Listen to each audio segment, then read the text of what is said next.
బాలసవర్కి వెళ్తాడు అనుకుంటున్నాను. కొద్దిగా పనులు చేశాడు ఎంపీ నిధులతో.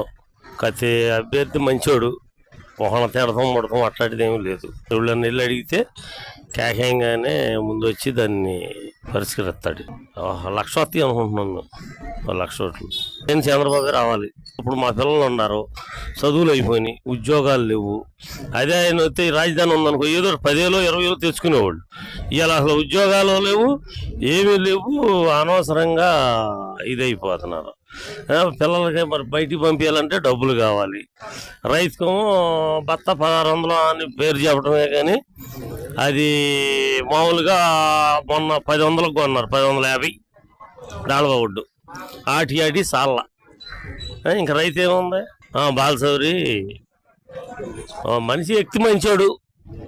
మామూలుగా మేము 2 పనుల మీద వెళ్తే రైతును మీకెందుకు, మీకు నేను ఉన్నాను, మీ వెనకమాల నేను ఉంటాను, పార్టీలు వద్దు, పార్టీలు పక్కన పెట్టండి అన్నాడు. ఇక అది ఒకటి బాగా నచ్చింది మాకు ఆయనలో.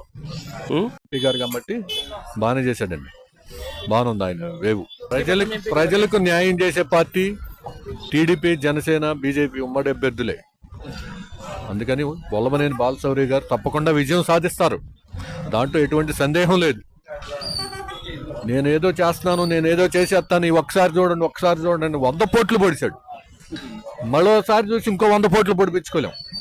అందుకని జనసేన, టీడీపీ, బీజేపీ అభ్యర్థులే విజయం సాధిస్తారు.